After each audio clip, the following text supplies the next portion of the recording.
What's up, everybody? Welcome to the CanesInSight Daily podcast powered by Anijar and Levine Accident Attorneys. We are live in Duffy's Tavern.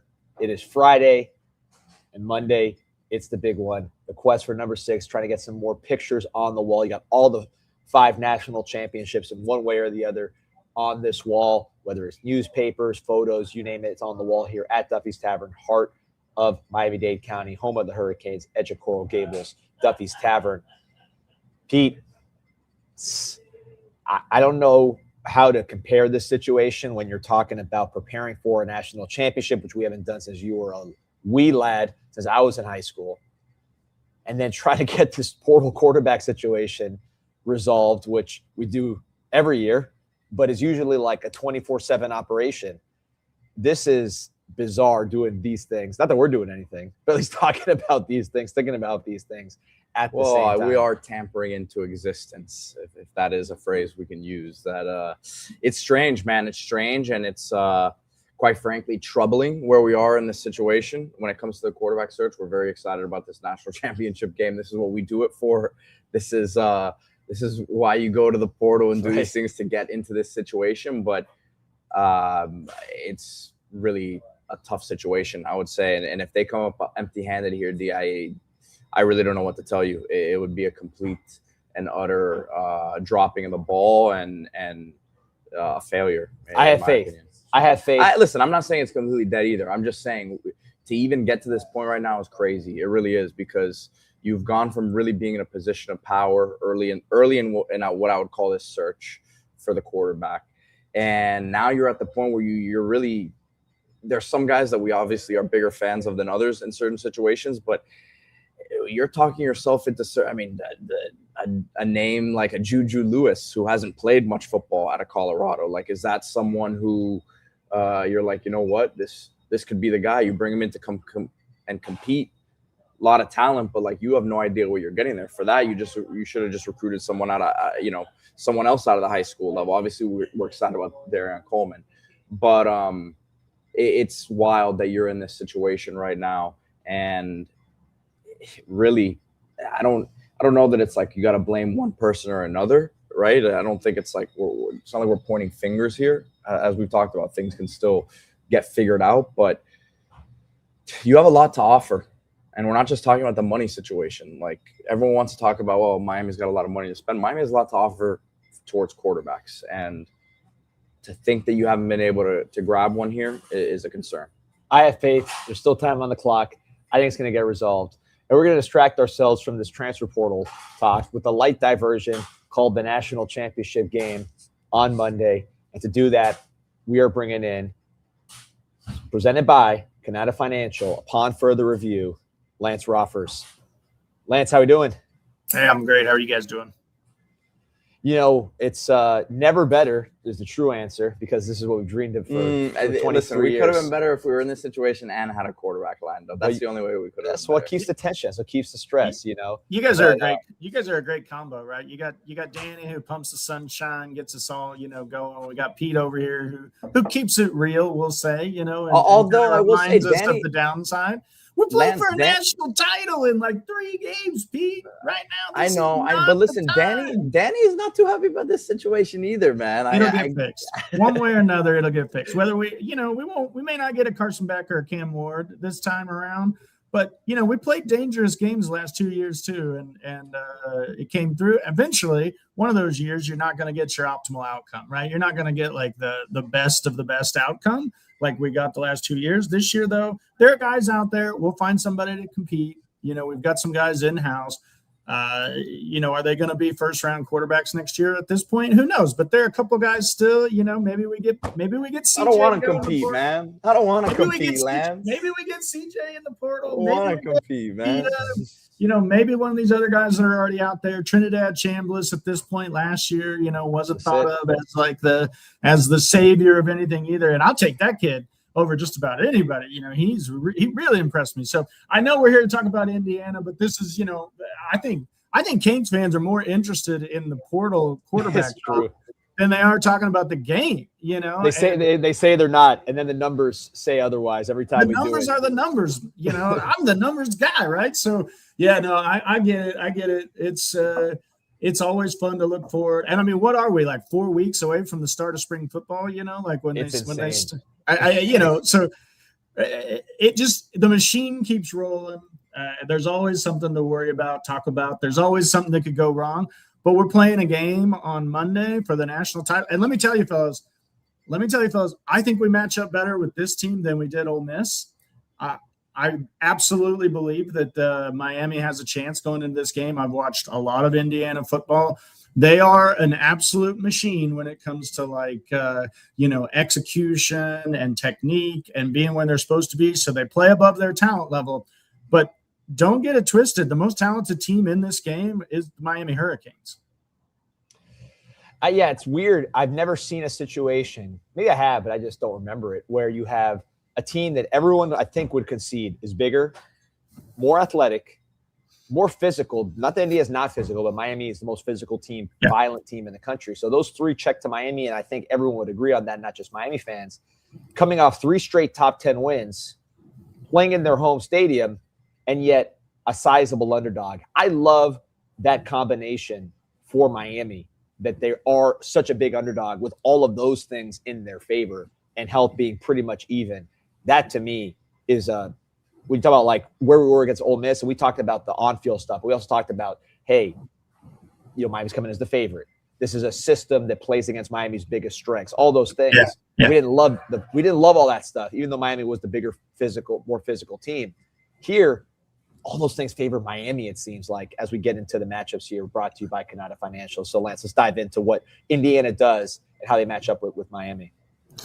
Yeah, so Indiana is pretty simple overall, right? They're an 11 personnel, shotgun spread as their base, but they do mix in a lot of tight formations, right? And they'll even mix in kind of those unbalanced formations that you saw Ole Miss, where they then, kind of go RPOs into the boundary, similar to what Ole Miss did in that game, where we saw quite a few of those either horizontal motion into the boundary, and if you step down, then you kind of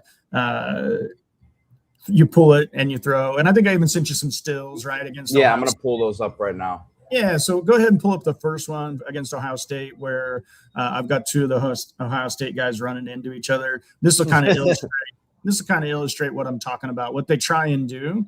It's the very first play of the game, right, where Curry, smashed Mendoza. Everybody thought he might have died on the field there, but we joke and we smirk over that, but that's just a good reminder also of Mendoza's toughness. I mean, he got absolutely blistered, misses a play, comes back with a smile on his face, right? So this play right here, you kind of see it on your screen, right? So what they've done, and you see the running back running along the colored hash mark there. I think that's the 20-yard line, right? They've faked the ball to him, right? And they've stepped that way with their offensive line. You can see how their whole offensive line is stepping that way, and then the tight end's kind of taking Curry, which is how Mendoza gets blasted, right? You can only expect the tight end to take him for so long. But what that does is that forces that safety, that backside boundary safety, to step down. And when he steps down, he runs right into the corner, right? And that's how this guy gets so wide open on the first play. If you can kind of remember that play in your head, he's just absolutely wide open as he comes across the formation here. Mendoza hits him for a first down, or at least close to it. But that's what Indiana wants to do over and over and over. They want to use their RPO game to make you wrong constantly, right? They just adjust to whatever you do with your defensive backfield. In this particular case, Ohio State decided to step their safety down, and he's the insert. He's filling that C gap in this particular case, right? So oftentimes you can use your corner, you can use your edge, you can use maybe your star if you actually aligned him to the boundary side, which some teams do if that's where the pass strength is, right? In this particular case, Ohio State brought their safety down, flipped it into middle of field closed. You can even see Downs there is kind of, middle of the field. So he closes the field, it gets deep there. And now that wide receiver is running wide open on a cross, right? And that's one of the things that Indiana, they love those inside RPO routes in the intermediate game. Whenever they're going to attack you deep, is really going to be more in those second and short situations. So in those second and short situations, they're going to run a lot less of RPO, and they're going to just absolutely try and take shots. So they're going to, once they get into second and short, so after they do this right here, they get you in second and one, right? After they get you into second and one, second and two, that's when they live in those vertical shots. Cooper, they tried Cooper in this particular game on this very next play after this. They tried to hit deep. Danny, I think you got a question. No, I was talking to Peter about something. Oh, okay. Keep rolling. Yes. So I didn't highlight it here. It does take quite a bit of time to kind of do those things. And so I just put together a few last night. But right after this play, they get 9 on this play right here, right? They get to second and one. For most teams, Miami included, that's an inside dive. Do not get it twisted with Indiana. That's when they actually take their shots. They take their shots on second down more than any team in the country as far as vertical shots go. They have a higher percentage of their vertical shots on second down than any team in the NCAA. I think that's by design. And so what they're going to try and do is really attack the seams on those second and shorts with Becker, who's, big. He's really almost tight end sized as a wide receiver, has vertical skills. And then Cooper is kind of their other guy that's, big and has those vertical capabilities. And when you start to jump those verticals, or whenever you overplay the verticals, right, you bail out, that's whenever they start to really get you with the stop routes, the back shoulder routes along the sidelines. For my money, I haven't seen a quarterback in college this year who throws that route better than Mendoza does. They just have absolute harmony on those back shoulder throws. It's an NFL throw all day. Not many quarterbacks can throw it, and Mendoza lives in those, right? So this right here that you see on your screen is just an overall illustration of what they're trying to do to you, right? You see those Ohio State. This is Ohio State, right? This is not Middle Tennessee State. These are the best. This is the best defense, and people will tell you the best defense of however many years, right? And on the first play, it was until Miami kind of put I said 17 people on them and shut him down. I said people will tell you. People will tell you. But first play of the game, they're running into each other, and that's off of. I kind of start. I sent you the stills and things like that because these are scripted plays, right? This gives you insight into what the coaches are planning to do and what their DNA is as far as like setups, formations, schematics. Once the game gets rolling, right, and you get past like the first couple of drives, midway through the first quarter kind of deal, each team's had the ball a couple of times maybe. That's when the game begins, right? That you're out of your scripts at that point, and now it's just playing ball. But the scripted drives on both sides of the halves will really kind of tell you a little bit about the DNA of what the offense is looking to do, what the coaches are looking to do. And this first drive was a great example of that. And then on third down, I think I gave you a still where Mendoza kind of rolls out, right, and he sucks up a defender and then just pitches it for the first down. So I think if you kind of scroll down right here, So they pick up a first down. You can kind of see now they're past the 40, right? So I didn't highlight every single play or anything like that. I'm really just trying to give you an idea of what Indiana's looking to do, right? They're so good at execution that they're always trying to make you wrong with just numbers and with just the way that you play their threats, right? So in this particular play right here, you've got Reese, who's number 8, chasing Mendoza down the sideline. Mendoza's not going to get a first down here if he runs. And then you see the Ohio State defender. He jumps Mendoza as Mendoza breaks to the outside of the pocket, right? So that's another key for this game, right? You absolutely need to keep Mendoza in the pocket because he is very good when he breaks outside of then, your rules get off, your coverage gets tough. The offense is now just going into a scramble drill. He will eat you up in those situations. So again, let me stop you right there. I want to stop you right there because we've talked about between Marcel Reed and then Chambliss last week. You want to keep them in the pocket. You don't want them to get outside. Yep. With Mendoza, I was thinking you almost want him to get outside because he's not as laterally – I know he's athletic. He's not as laterally quick as those guys. You can bring maybe a Torre up the middle who has the strength to bring him down as opposed to, we've been we've been bringing a ton of pressure with our nickel, with our safeties, and I mean, he's a bigger guy, man. I don't know he would also be, you put him in the Chambliss and Reed class where you say it's not like some of these other guys where once they get outside the pocket, their accuracy drops, some of their stuff drops. You think this guy, you got to keep him inside with similar rules to Chambliss and Reed? Well, I think they're different players, of course, right? You know, Reed is more of like your twitchy, bursty type quarterback, right? I think Chambliss is bigger as far as like sturdiness goes, frame, things like that. I think he, you know, takes the punishment a little bit more and runs. I think Mendoza's getting outside, and the way that he picks you apart and hurts you so bad is he just makes such good decisions, and he sees the field so well, right? A lot of quarterbacks, you know, once they kind of do get to the half like this, they're either tucking their eyes and looking at the rush, or they're splitting the field in half at that point, right? And they're just focused on, you know, what's right there in their line of sight. Mendoza sees the field very well and really does hit you all over the field whenever he breaks outside like this. He's not getting outside to try and run, which is my point here, right? Like if Eight's going to tackle him before he gets the first down, they're off the field. Indiana's punting, right? But because a corner gets antsy and tries to do something that's not his job and jump right here, that's an easy first down. Mendoza's going to make this play all the time because another of Mendoza's superpowers is he keeps his eyes up, right? And he's able to just kind of has a feel that, you know, where the defender's going to hit him, when the defender's going to get there, that kind of thing. And right here, you know, he makes a nice play, hits the guy with the red circle, gets a first down. And if you scroll to the next picture, I just kind of highlighted the fact that, you know, Downs is yelling at him at that point. You know what I mean? Like, so this just kind of reinforces what I'm telling you, that, you know, the DB was trying to do something that wasn't his job. And, you know, Downs was their absolute defensive quarterback. You know, it's not Reese that's yelling at him. Reese was dropping, or Downs was dropping to the middle of the field here, right? But he comes down and basically scolds him at that point, you know, like, hey, you can't be doing that. I think Miami needs to learn from that, right? Miami needs to learn that, hey, we've got to trust the guy next to us is going to do his job, and I'm going to do mine. And if Mendoza breaks, you know, Reese's tackle or outruns him and gets that first down, you live with that, right?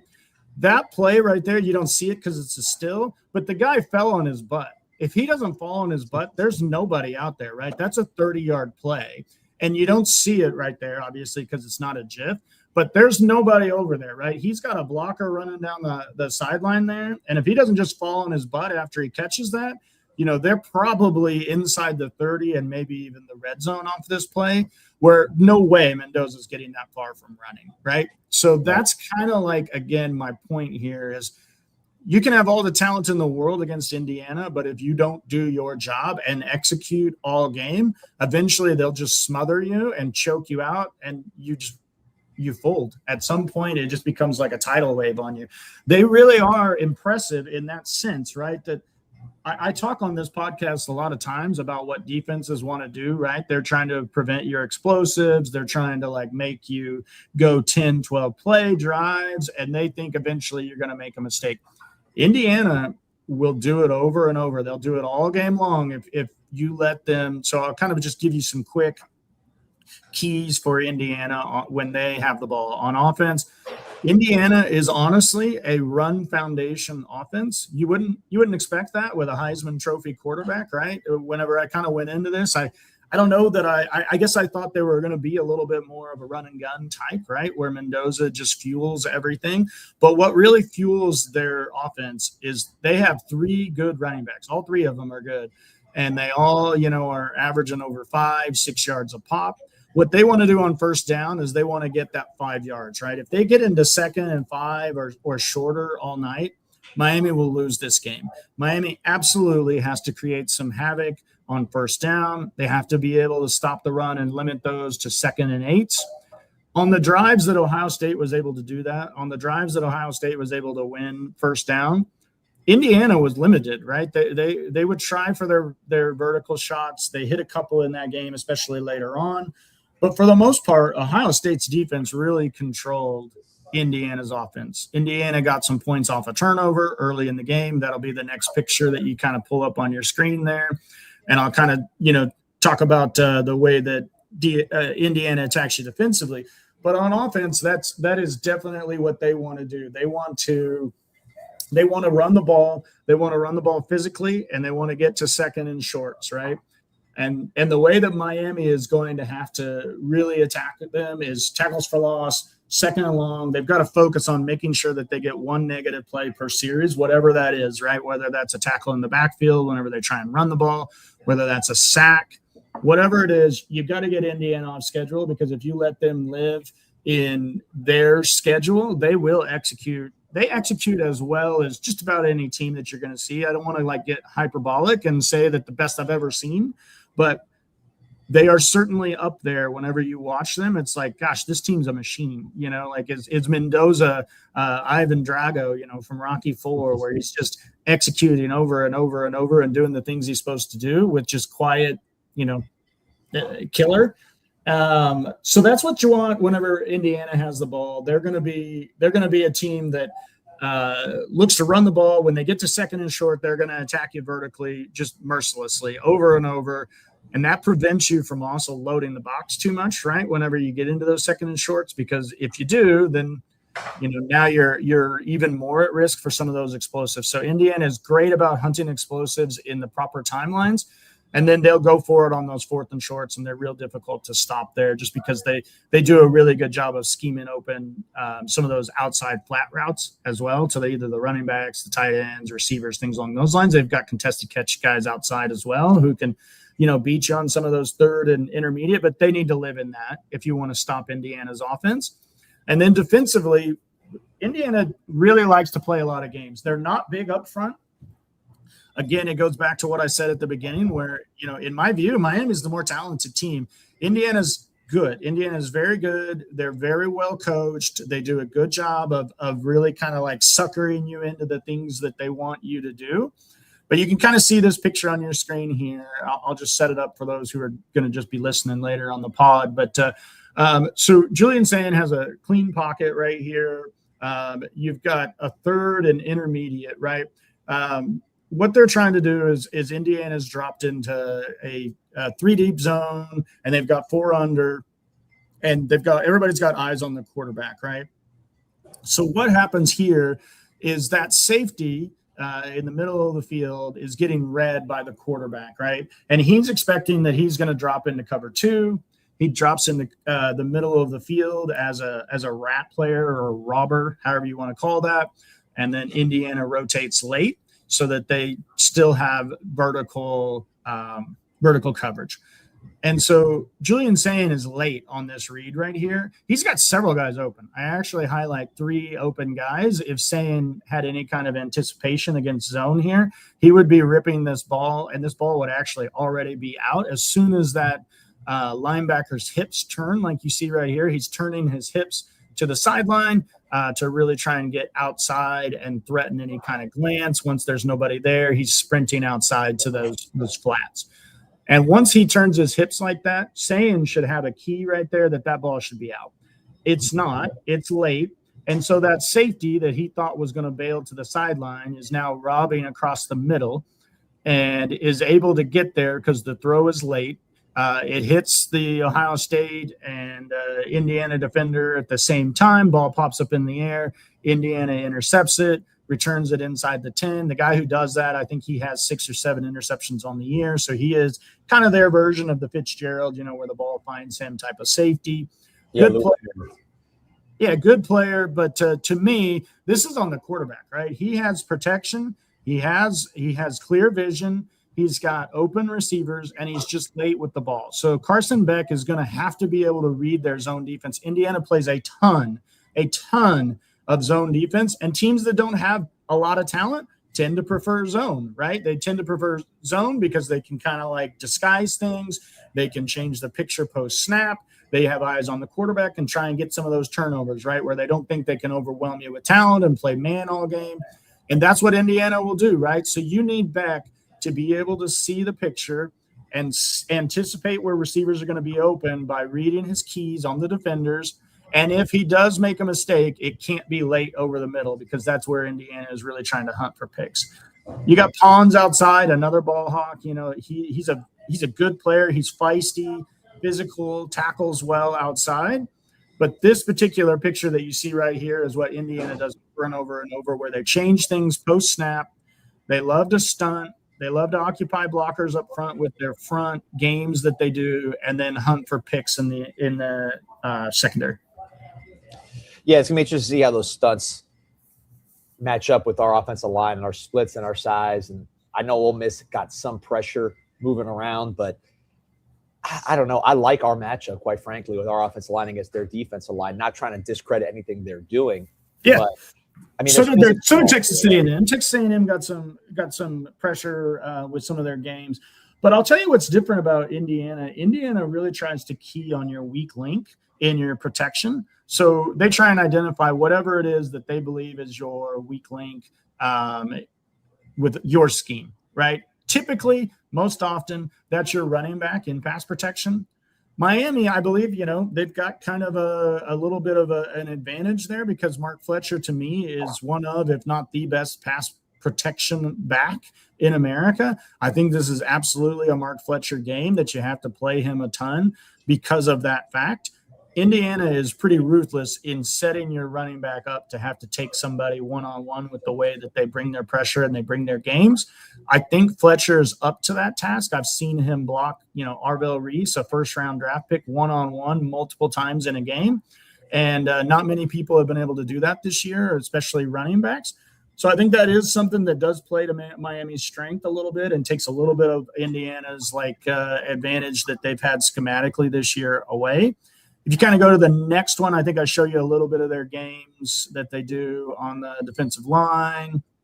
Yeah, right here. You can see that edge actually crashes back towards the center, back towards where the ball is snapped. And what he's trying to do right there is he's trying to take out two blockers and allow that looper to have space to come around, right?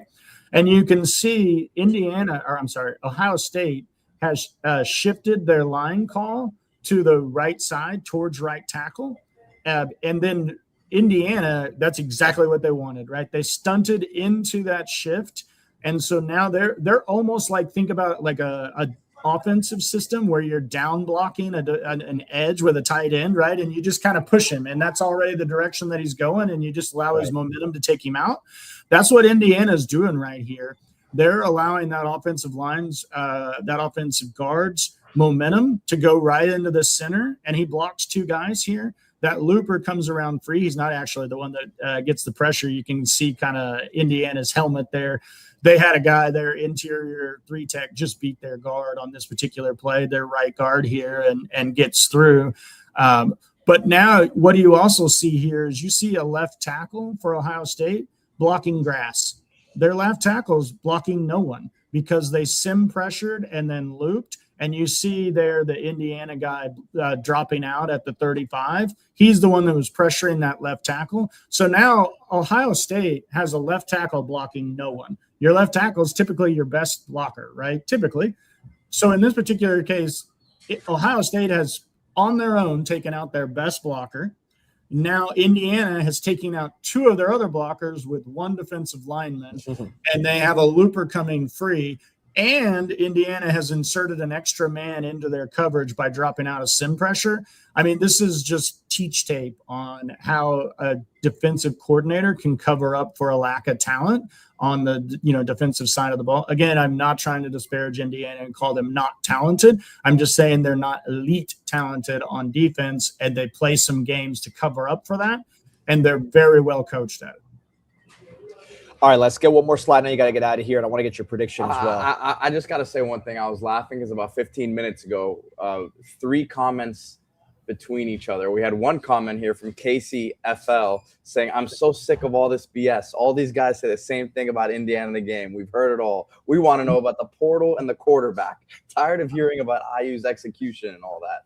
Then 3 comments later, someone said, join late and not even 10 minutes in, and Pete's complaining about the quarterback. Hey, I'll tell you a secret. When I do this, I turn the comments off. I don't want to see them. And I'll tell you why. There's no way I'm going to, please everyone. I'm going to say something that ticks someone off or someone disagrees with. I'm going to say something that's maybe even wrong, right? I'm not perfect. And so I just tune all that stuff out. Pete, I recommend you do the same. I can't do that, Lance. I got to listen to the audience. I gotta be one with the community, man. Yeah. Okay. All right. You're a man of the people. That's true. I'm the street AD. The last one here, I'll kind of tell you, Indiana's, when I say small, again, I don't mean small compared to me. I mean small compared to national title defensive lines, right? So they're a little small in their defensive line, but goodness, they are physical. They really are physical. They use their hands well. They're super well coached up front. Right here, you've got 2 Ohio State offensive linemen hitting the floor, right? You got one guy on his back. That's a bad look for their left guard there, just getting bullied. And then their center, butt out, head down. That's not the position you want your offensive line in. Maybe that's, after a night out, you like that, but not from your center. He's getting an arm over here, absolutely falls on his face after this. And it's, let's meet at the quarterback. So that is something in Miami with their tight splits. I think they can really have an advantage there as well because Indiana is so good at interior pressure. They're not a team that's just lining up on the edge, and underhooking you and spin move back inside or running the arc and beating you outside and getting pressure that way. Where they get the majority of their pressure is with their interior games, right? They do the looping and the stunting, and it can be an edge, right? It can be an ET, which is edge tackle stunt. It can be a TT stunt, which is kind of your, your inside players Xing around each other and stunting, or it can be those sim pressures, right? So those sim pressures, whenever you think of you call it mugging, right? Where maybe your linebackers, they kind of walk up into your A gaps, right? They mug those gaps. And then you've got a look where there's either 6 or maybe even 7 possible for the pressure. Indiana never sends that. I did not see a single play where they ever sent all 7. They absolutely love to only send 4, but they rely on their games to get the pressure there. They drop the rest of the guys out.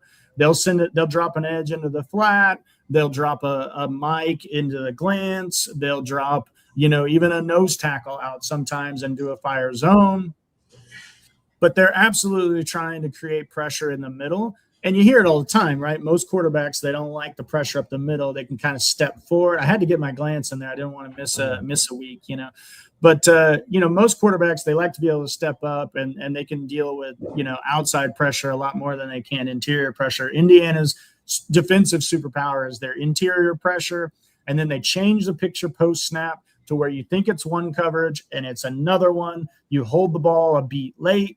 And then another thing they do very well that I was super impressed with is, man, do they really clamp on that screen game. They really tackle outside. They funnel the screen game into their pursuit. They do not give up a lot of yards after contact, which Miami has really thrived on, in this playoff run. So that's going to be another key in this game is, can Miami continue to create those yards after contact, or will Indiana continue to be one of the very best teams in the country at preventing it? So those are kind of the chess match, the way I see it. Give you a few visuals there, tried to have a few words, overall, so people can maybe follow along a little bit. But I do got a jet here in just a minute. You have any questions before that? Prediction on the way. I'll talk about Canada Financial when you leave. What's the prediction here? Yeah, I'll tell you the truth. I think Miami's going to win this game. I think Miami's physicality is going to set them up to where it's a close game throughout. Miami controls it. I do believe Indiana is a very good football team, but I think in the end, Miami wins number 6. I think they win this game. I think they win it 24-21. Number 6, confetti falls. We're all happy. Love it. Lance Roffers, the best. We'll see you next week. Celebration. All right, see you then. Take care. See ya. As always, Pete, got to give a shout out to Canada Financial for getting this thing done with Lance Roffers and upon further review. If you got a small business and you want to be the CEO, don't want to be the accountant, let Canada Financial manage your bookkeeping, in-depth accounting, consulting, helping you budget, helping you do all the things that maybe distract you from trying to build your business, trying to innovate, trying to push your business to the next level. So again, if you want to be the CEO, let Kanata Financial take care of you and take those tasks off your hand with a professional elite job. That is Kanata Financial, Cannata Financial, Kanata Financial. And Sebastian, huge Canes fan. He's been on tour watching all these games. He is as diehard as it gets. Atlanta resident season ticket holder, just to get an idea how diehard Sebastian Kanata is. So email him at sebastian@kanatafinancial.com, or you could call him up 678-946-2266. Also want to talk about U Health, Pete, because the injury report is very light for a game like this after the gauntlet Miami's been through. And a lot of those critical strength and conditioning, a lot of credit goes to University of Miami Sports Medicine Institute. And even if you're not a UM athlete, if you're just an athletic person, active person, you know how hard it is to be injured, sit on the injured list, miss time. Call the experts at the University of Miami Sports Medicine Institute. Whether it's elite athletics like you see on the field, just everyday movement, University of Miami Sports Medicine Institute will get you back to playing and moving your best. Set an appointment today at uhealthsports.com. Papa Sauce says, Pete had zero faith in our DT position coming into the season. That's false. I said depth would be what you have to watch out for there, and it still seems like that's kind of something we're looking at here, as you'd expect on January 19th, going to the national championship game. But Moten should be fine. But if you don't have Moten at 100%, then yeah, we can still say that the defensive tackle depth is something that you want to watch for. You don't have Dante Simpson, who was a rotational piece for this defensive line. So I don't think what I said was off. I always believed in the talent of the defensive line. I just was concerned about the depth, and here we are, wondering what the status of one of our best defensive tackles is. So I don't know that I was off in that assessment. Let's see here. Yeah, I think, look, everybody's got depth problems at D-tackle. I think we're better at that position than most. Scott Dalton says, why are we not offering Teron Tiger Dickens from Western Carolina? I mean, look, we'll see how that plays out. He's been extremely productive both in high school and in college. There's a suspension there. That's something that I keep my eye on, because I don't know the situation, but, suspension, 5'10", Western Carolina, that's a tricky combo, but anything is possible. You saw Trinidad Chambliss. I would think if you bring him in to compete, not necessarily to walk in as a starter, but I wouldn't rule it out. I just haven't heard that name. Fareed Pino says, D, I hear your voice in my dreams, man. I'm going insane. When I got into this and started being more public in the profile, everybody thinks of being, getting a little bit of fame. You think it's going to be the girls, right? But it really, for me, I get comments like this, hearing voices in the dreams. I get guys coming up to me, middle-aged men, like, hey, man, your hair looks great. You've been working out.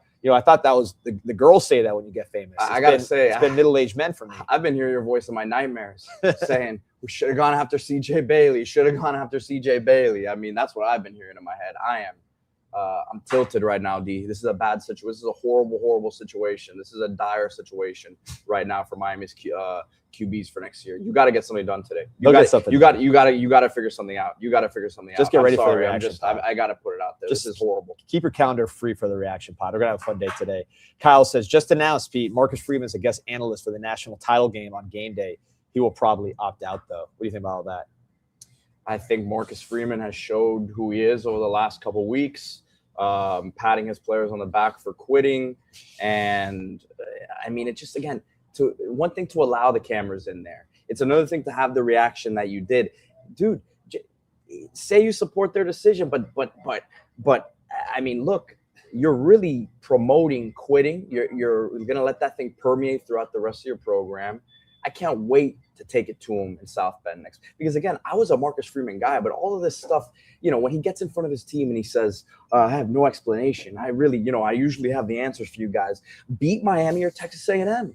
Let's stop making that's the answer. Dude, that's the answer. Let's stop making it about – and then he has that. And I think this is where he thought it was going to be a good look. He thought people were going to say, man, Marcus Freeman, what a leader of men. Right? That's exactly what he thought. He's a faker. He did it for the cameras. He thought it was going to look a certain way. It didn't. No one's talking about Notre Dame now because Miami's been completely validated, obviously, for being in this situation. So to me, horrible look, weak leader. I mean, to me, from what I've seen now that they've opened up the doors, a lot of this stuff was behind closed doors, but now it's wide open. And the media team over there, shame on you to let that get out. Shout out to my guy Zaylin. Says, what up, Pete and D? Got my West End Zone hoodie on right now in Cleveland, Ohio, coming to the 305. Where are the boys going to be? Go Canes. We'll be all over, right? I mean, right now we're at Duffy's. I'll be coming back to Duffy's on Saturday. I'll be at the game on Monday. We're still finalizing some game day logistics. I'll probably be tailgating a little bit there at the game. We finalize logistics. No, we'll be there. I'm just laughing at some of these comments, man. I've been called a goofy. I've been called that before. I would love to know what I said that caused this comment. It's the negativity, brother. What negativity? We don't have a quarterback for. The funny thing is, I'm the most negative on this situation in private, but at the same time, I'm choosing to embrace the beautiful day that we have here in Miami, Florida. A little cold for my taste, but it's sunny, so that's good enough. And the fact that we got Miami Hurricanes playing a game on Monday, so I'm as goofy as Freeman. I never get any of these comments in person. I'll tell you that much. I don't get any of this in person. So, and speaking of person, Peter, have we finalized any plans yet? I just want to make sure. We'll be at the licking. We'll be at the licking starting at noon. So we'll be at the licking starting noon. Probably cut it a little shorter than we normally do for these pregame shows, just because it's going to be the situation that it is. It's the national championship. It's going to be a scene. But guys, I know a lot of you guys aren't even working on Monday, right? Let's get out there to the licking, at noon and start the party. You go. One Manuel Ventura says, Pete, you're a Latin stud. That's what I'm saying, man. It's all middle-aged men. I don't know about that. With middle-aged men, we're like Elvis and Luis Miguel. With the female fans, I don't know, you don't see them as much in the comments with that kind of thing. Although we have some great female fans, big football fans in the chat. But yeah, man. And my guy NT, who just called me a goofy, said nothing personal, Pete. Well, you just took a personal shot at me, so I would beg to differ, my friend. Nothing personal. Yeah, nothing personal. You clown. I love it. All right, so when does the portal actually close? Do we have clarity on what time the portal closes? Midnight. It does go all the way until midnight. Are you going to be staying up late for that late midnight show after dinner? If something pops, man, I'll be there. I'm waiting for that last second heave, as the title suggests. Nicholas saying D searching for Riz. I'm just being honest, man. Kyle, my wife and kids don't like you, think you are annoying. That's fine. I've gotten that before. Listen, some people don't like the truth. What can I say? Your wife and kids might be in that group. Yeah, man. So there you go. Zaylin, you're the GOAT. Can't wait to talk ball and Selly number 6 with you. That's it. Let's go. There's the love. It's a tense time. This is honestly, Pete, this is the dichotomy right now. The love and the hate, the portal and the championship. I don't need the love. Kyle says, not Pete, D Money. I'm the one that's annoying Kyle's wife and kids. I get that a lot too. A lot of wives come up to me at games and hate my ass because people listen to the show too much. Because we're in the background too much for sure. Shout out, William. Appreciate you, man. Let's go, Canes. 52 TJ O'Connor with this Kansas City Royals logo here says something has to be in the works. D isn't shook at all.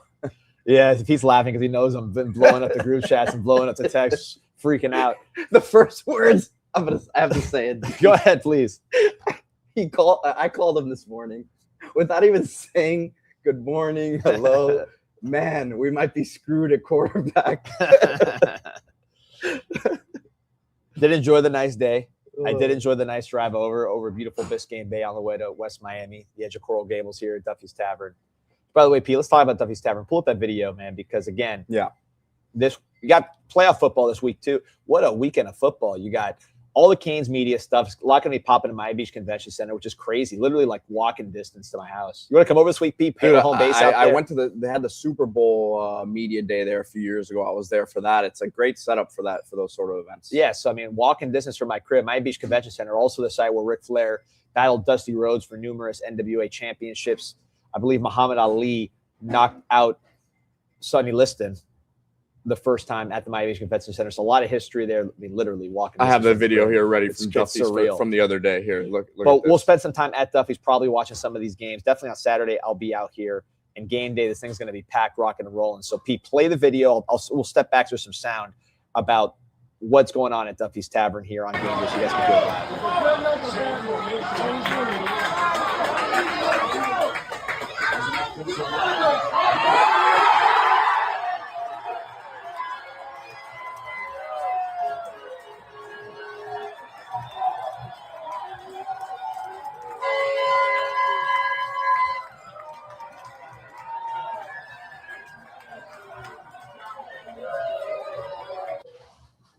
And that's just the outdoor patio. Yeah, and that was I don't think that was Beck's touchdown. I think that was the Marty Brown touchdown too. So that wasn't even as wild.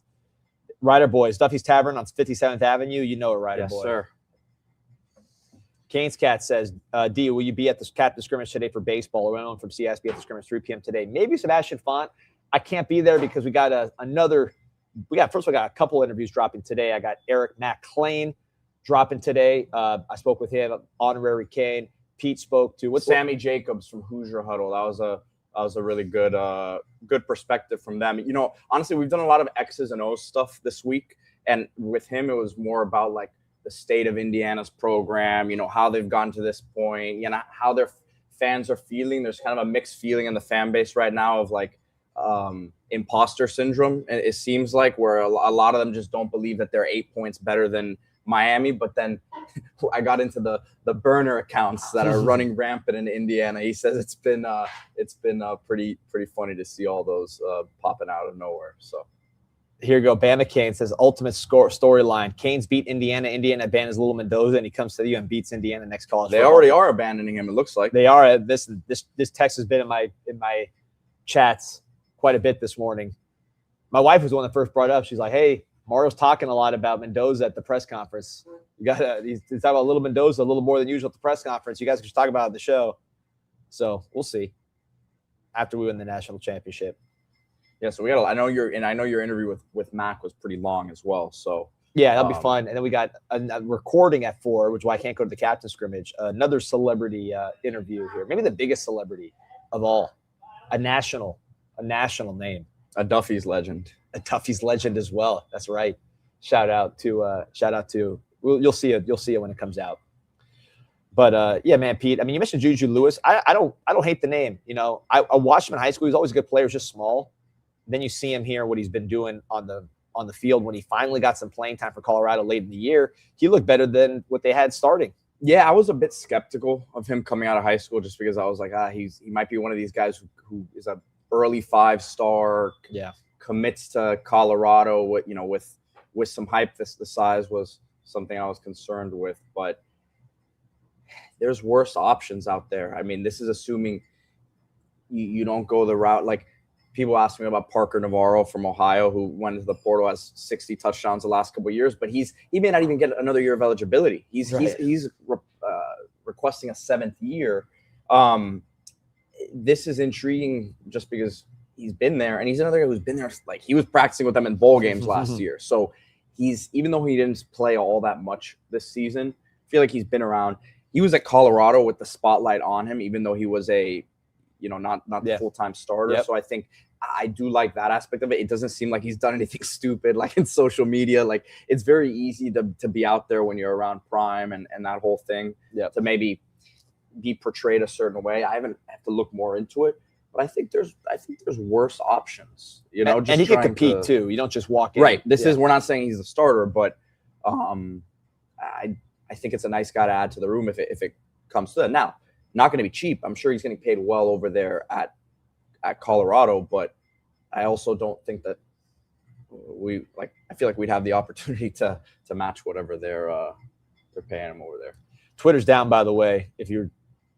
People are probably watching us on Twitter, dropped off. It looks like it's a Twitter issue for our boy. Yeah, it looks like it's down. Interesting. Indiana, Matt Abseed says Indiana's hacking. Listen, nothing would surprise me. It's funny. Did you see there was actually an article? ESPN had an article about the whole thing, about how no one will go on record, right? But that they actually did a whole thing about how there's been whispers about it. So I thought that was interesting. I didn't know if something nationally would actually emerge. Yeah, I mean, there's whispers, and it's not just like Miami fans getting ahead of it. It's a real thing.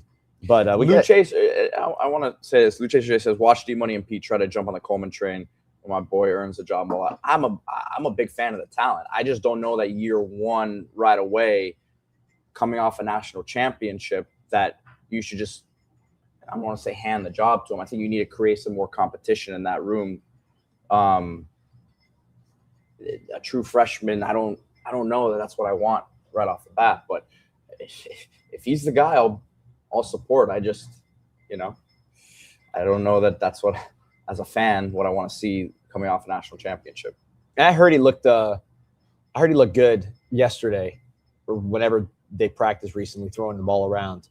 But yeah, it's just I haven't seen him. Right, it's hard to say to get on a train as far as like immediate playing time when you haven't seen a guy. More than immediate playing time. You're saying he might be he could be the starter. I don't know if I'm behind that. Right. I mean, I'm behind. I'm a fan of. I'm on the train as far as the player and his talent as a high school recruit. Yeah, Twitter's down, man. Elon Musk, one of his 12 kids got to go to UM. We've been getting Bezos stepkids, some of these other kids. We got Elon Musk got like 13 kids. I don't know. We got to get one of those kids at the U. No idea. Get some money going our way for a quarterback. Yeah, it is tough to do the show without Twitter. That's kind of like our source for all the rumors, a lot of the new rumors and things of that nature.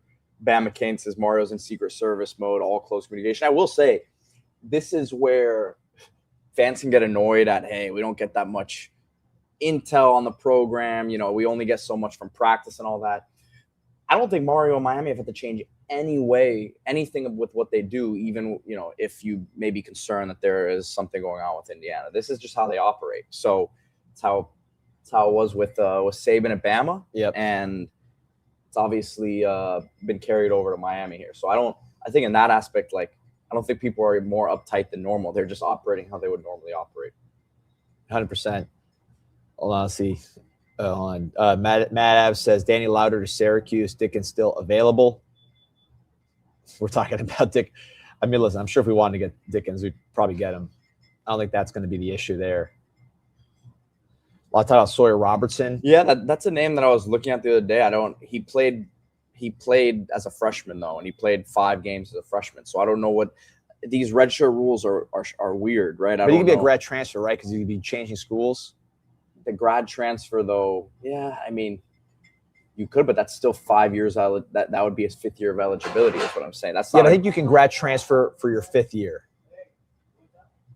I think but he already transferred once. You can't play 5 years though. It would have to be a redshirt year one. Yeah, you're graduated. Yeah. As a whether it's you graduate in 4 years or you graduated as a redshirt junior, if that's the case. But he played 4 years, and I think you can't exhaust all 4 years of it. You have to have graduated and had a redshirt year in between. Right. But what I'm saying is he's been listed as a senior, unless he fights for that first year of eligibility. He played 5 games, but I don't know. I don't know what the rules are retroactively, right?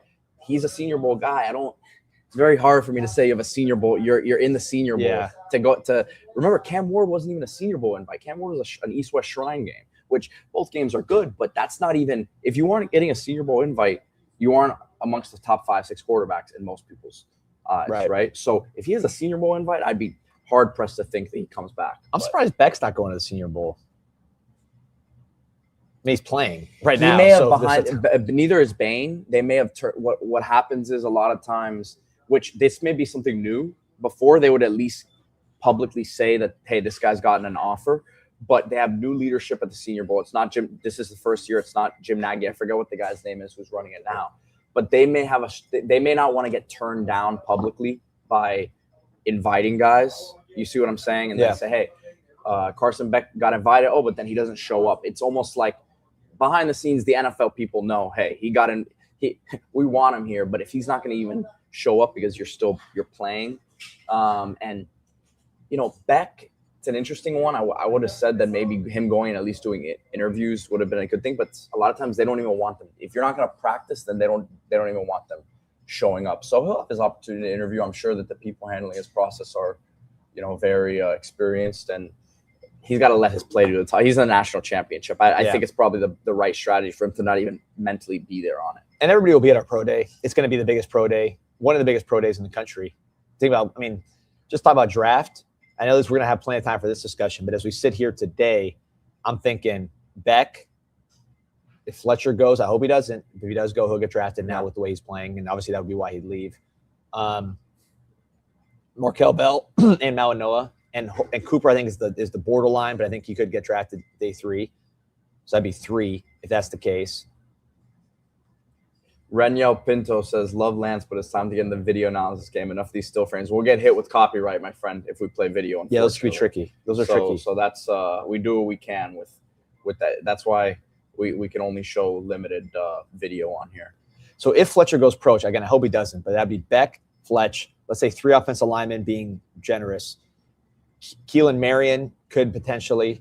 That's a borderline guy, I think. CJ Daniels, maybe more of a guy that makes it, goes drafted and makes it. Blake got drafted to the Shrine Bowl or got picked for the Shrine Bowl. Blake will get picked. Obviously, Messidor and Bain are going to go off the board. The Sainth could be. He's another Shrine Bowl guy. To me is a late round pick for sure because he's going to run well and test well. Jacoby Thomas was in the Senior Bowl, so he's got I think he's a late round guy with the way he's played. The day 3 guy on the late round. Day 3, early day 3 probably. Yeah.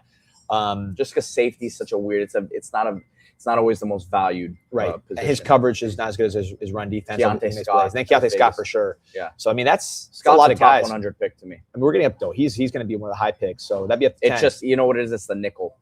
It's who values the nickel position. He's not a boundary corner. So, and a lot of people in the comments saying Fletcher say he's moving back. I mean, or he's coming back. I hope he does. From what I heard last night, dude, that's still the expectation. That way, I would say, not to start any rumors, it's already out on Nebraska boards, but Marty Brown would be someone to watch just because Nebraska was flirting with him last year.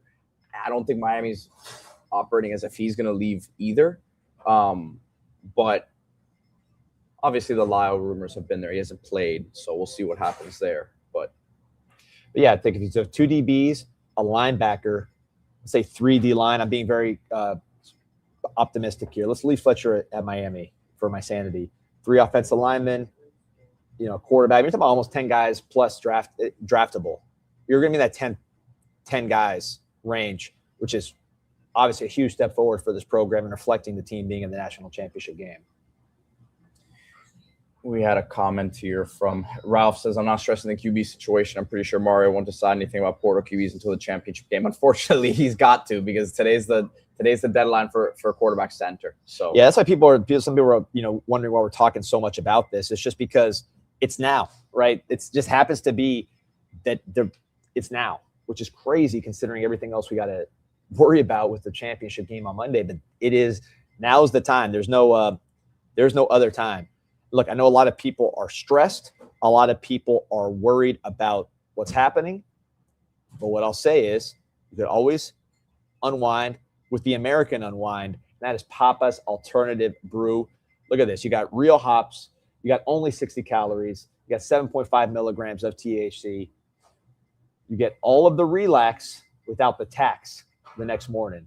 You get all of the buzz without the booze. I know a lot of people cutting back on drinking, not drinking, or just want to change up.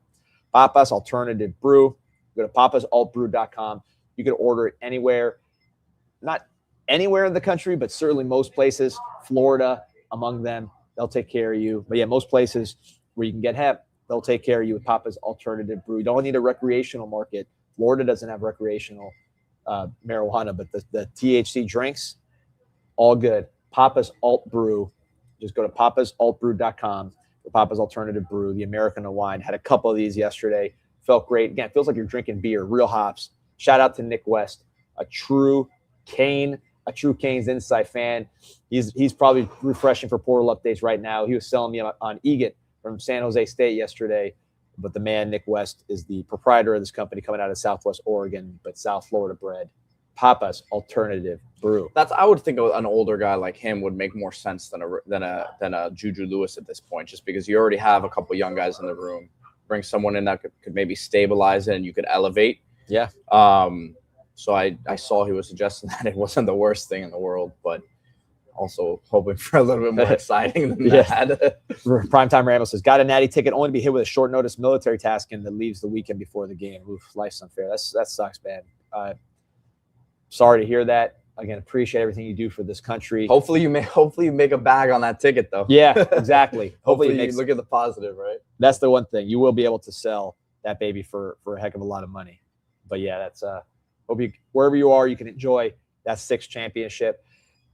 Pete, the more I watch this Becker, by the way, for Indiana, I think he's the guy you got to stop. You got to stop. He's like, they're trying to take away Tony. We know that they're going to bracket him. That's going to be their focus. I know Surratt's good. I know he kills you with those back shoulders and the polish. I know Cooper's got a lot of athletic ability, and he's also good. But man, they live off those big plays to number 8. Yeah, I think he adds a different dynamic to their offense. It's funny because the Indiana guy, Sammy, that I interviewed, he's all in on Surratt being the guy. And we kind of brought up the Becker thing also. I had a podcast with him and Danny Boycan yesterday as well. And like, he's like, no, Surratt is the one that makes the offense go. And Cooper, maybe the most, dynamic of the 3 of them. But it's a good group. To me, that's the matchup. It's their receivers against our defensive backs is the one that is going to really decide this game. I like us in the trenches, but if they beat us downfield, then I mean, that's going to be a tough thing to deal with the way that Mendoza's throwing it right now. I mean, and it's funny because we talked to someone mutually about Mendoza, and he just, obviously they're coaching him up and all that, but he looks like a different guy in terms of how he's throwing the ball this year. The person we talked to who coaches says it is exploding off his hand, and he said it's coached against him last year. It does not look the same that it did at Cal. Yeah, I think the offense is better for him. I don't think he had a Becker that he could throw downfield too. He didn't throw it downfield a lot. But yeah, I think he's just one of those guys that is constantly working to improve, and he's got the tall body that over time you coordinate, you tighten up your technique, you get better. I mean, think of Tom Brady. Tom Brady, not saying he's Tom Brady. I'm just saying Tom Brady always, his arm got better every single year.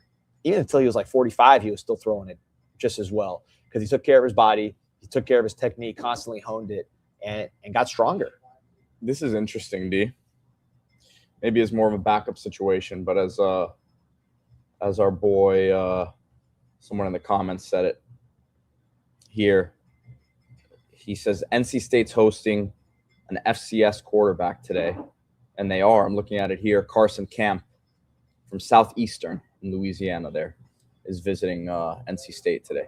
Yeah, I don't know if that has anything to do with it. I mean, unless they're just being preemptive, but I don't think they know something's brewing. Yeah, I don't think so either. I'm just something to watch. Primetime Rambo appreciates you. Says, love Fletcher, but if you finish strong in the Natty, you should move on to the draft. His stock would be at an all-time high. Listen, if Fletcher's holding that trophy up on Monday, he can do whatever he wants. I mean, he can do whatever he wants anyways. He's given enough to the Canes, but certainly that would be the accomplishment right there, holding that thing up, and he'd be playing a huge role, has played a huge role. I mean, I would say probably if I had one MVP so far in the playoffs, it would probably be Fletcher with the blocking, with the running, with the leadership. I think Fletcher to this point through 3 games is my MVP. Yeah, I would agree there. But still, see, I just got Twitter notification. Yeah, like, Twitter's back. Twitter's back. Yeah. Nothing going on. It's going to be a long day, folks. It's going to be a long, slow, winding day. I'll be live at 11:59 to do something. AM or PM? Yeah, man, it's going to be it's funny, like people, I'm on CanesInSight.com. I'm reading the portal thread and the portal quarterback thread, and people were like, oh yeah, I'm going to log off now. 20 posts later, back on. Here we go. 441,000 views on this portal quarterback thread, 5,000 replies, 274 pages. And as you can see, 16 minutes ago, 15 minutes ago, 12 minutes ago, 10 minutes ago, 9 minutes ago, 8 minutes ago, 7, all the way, as you see, I scrolled down to a moment ago. This thing is, people are refreshing nonstop. So if you want to get your portal quarterback fix, and this is not enough for you, CanesInsight.com. That is the free website, 7.8 million posts from counting. Go to the transfer portal board, just click on that portal quarterback thread, and that thing is updating every minute. So you know where to find the latest updates. There it is. Shout out to Nick West, the man behind Papa's Alternative Brew, my guy. Appreciate you. Question from Austin Thomas. He's asking if our guys have until midnight 10 or no. They get an extra week here. Yeah, so it's the worst of both worlds. It's like we don't get it. Like we, meaning the Canes, we got to worry about our guys leaving, but we can't get anybody in there. Yeah, so it's not really the best situation. That's unfortunately, as we're getting some comments, just to clarify, Old Cat says last day to enter the portal. I'm sure Mario has prioritized paying the existing roster, which that is true. I think Miami is, and just in general, D, I will say the feeling I'm getting is, one, it's not going to be as big of a portal haul.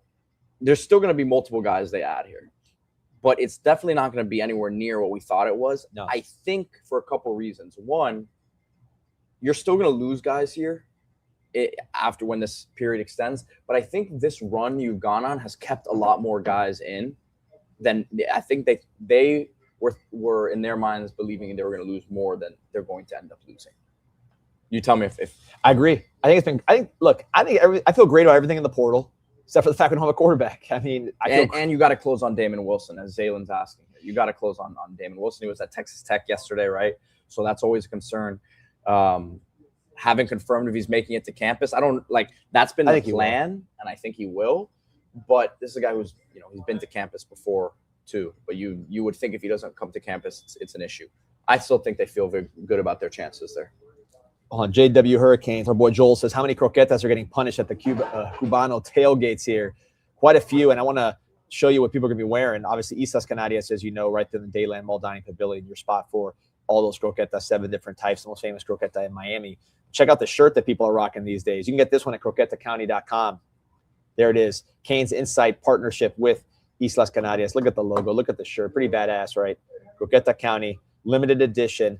Go to the croquetacounty.com. Grab the shirt today. Islas Canarias. So one thing to report here, D, and I reported this last night, but the kid just answered me right now. Visit today. Jamal Merriweather, offensive lineman from Georgia, has played sparingly at Georgia, was a former big recruit. Size and athleticism. That's the word I got on him. Mm-hmm. Nowhere near a finished product. Has some, like I said, versatility. He can play some tackle, can play some guard. He's still not there yet, right? He's a sophomore, right? So he still has multiple years of eligibility. But he just confirmed with me now he will be on campus today. So Jamal Merriweather from Georgia. It's amazing. We're here at Duffy's right now, and I'm watching different channels, and every channel has Canes, Indiana. I mean, aren't there playoff games this weekend? I mean, it's amazing. Every single channel I'm watching is Miami, Indiana. Fernando Mendoza, McElroy's talking. Stephen A. Smith and Cam Newton, Ryan Clark are talking about who's under more pressure to finish the job. I mean, this is so big time, Pete, to be the only show in town. It feels like a dream, man. Feels like a dream. It's crazy. So we're not going to kill anybody's vibe here as we get ready. Also, remember the Miami Hurricane team. So if you want to commemorate, they don't put portal quarterbacks on shirts unless they come and then you get the jersey. But they put these on shirts. Victories, championship appearances. You see all the bowl win shirts. We're going to the Natty shirts, Miami Hurricane Team Store.com, which is MiamiHTS.com, I should say. Miami Hurricane Team Store located across the street from the Thesis Hotel. There you go. All the gear, all the coins, everything trending. Use promo code INSIGHT20. You get 20% off your first item as you load up for the championship. I just hope I can get some of this frosted tip gear next year, man. I'm getting nervous, D. It's all right. Get the just or you can set it right now, 11:59 p.m. Set the live stream. We'll be going live. But no, the live, obviously anything quarterback wise will go live. We'll probably go live anyways. We got many recorded things dropping. Eric McClain. You got your boy from the Hoosier Huddle. From Hoosier Sammy Huddle. Jacobs, yeah. Sammy Jacobs. Got a lot going on here. So remember, like and subscribe to the show. Go Canes. Go Canes.